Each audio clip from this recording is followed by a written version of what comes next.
I just asked him if he was in good spirits. He said, yeah. I mean, it's kind of is what it is at this point. In your mind, were you thinking you'd have him this year? Yeah, I mean, he looked great.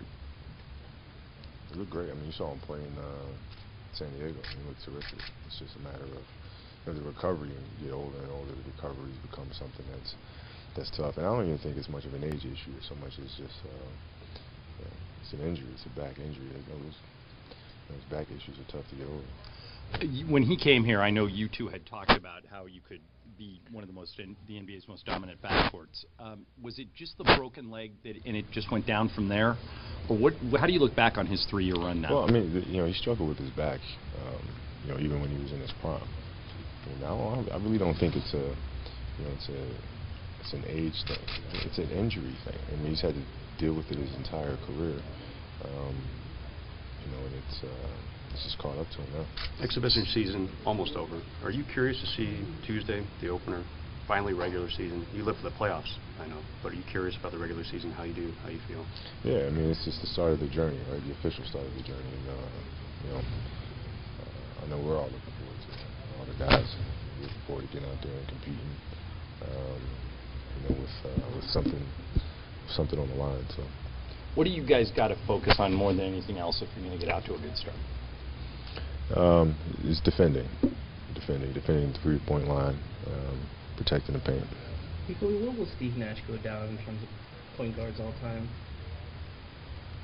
I don't know. That's ESPN's job to rank people. I don't get into that much. With him out there or not out there,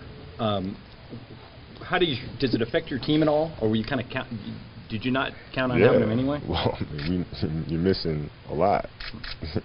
And his ability to create and shoot, and his basketball IQ. So we're missing a lot. And you just have to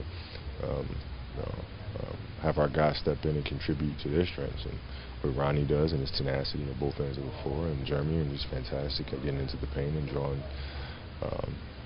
defenses and making everybody else better. So, if you need him, can Jordan Clarkson play as a rookie? He looks great. He looks great. I mean, it's gotta.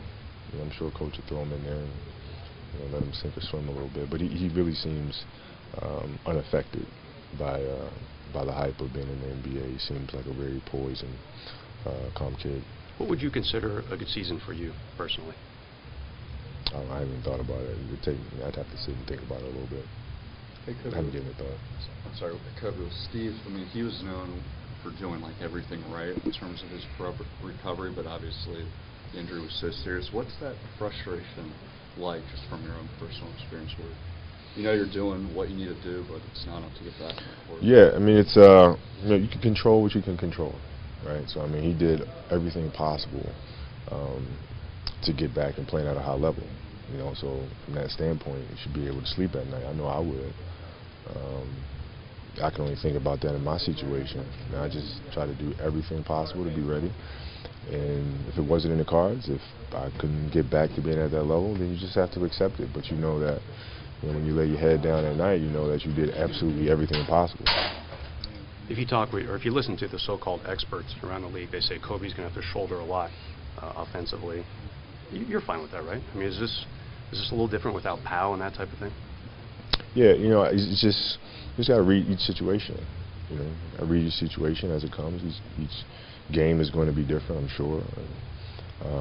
There'll be games where I have to do more, games where I'll do less, and you just kind of play it by ear.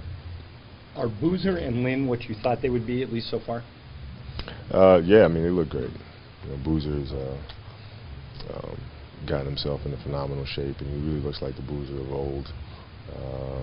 And Jeremy's a lot faster than I thought he was going to be.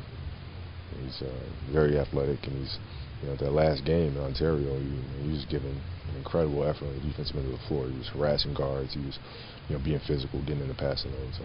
What would you like to see Randall concentrate on as he has to learn how to be an NBA player? That's face-up jump shot. I think that's the natural progression for him. When he faces guys up, if they back up off him and the hands are down, just go ahead and pull it. And the more and more comfortable he becomes shooting that shot, the more dangerous he becomes, because now he can get into the paint, and he's a fantastic passer and ball handler. So. Without Nash, I guess not going to have a lot of experience. Who do you think needs to step up in the leadership? Well, Carlos, myself and Carlos, we'll shoulder a lot of that and communicating with the guys and try to prepare them as much as possible. There's been some thought about Steve possibly staying on as a mentor of sorts. How has he been as a teammate, and how do you see him possibly continuing on with this team? No, he's been great as a teammate. I mean, he's so smart. He sees things on the floor that people don't see, and he communicates those very well. So, be more than welcome, obviously. So when did you start to maybe worry that you weren't going to get this season with Steve, that if he wasn't going to be able to play, say, 50 games or something like that? Yesterday when I got the call. That was the. Did you really have to come out of that game a couple of weeks ago for something to feel? Nah, I didn't. I wasn't even considering that. Him missing the season as an option. So did you get the call from him, or did you hear it from someone else? Mitch called me. Yeah. Kobe, Doc Rivers has been this week beating the drum that the preseason should be cut in half, maybe go from 8 to 4 games. What do you think? I'm cool with that. His point is 8's too long, and that guys like you and Chris Paul and Blake are resting because you should, and you don't want to burn your star players out in the preseason. You buy that? I don't even think it's that big of a deal. It's fine. You can take it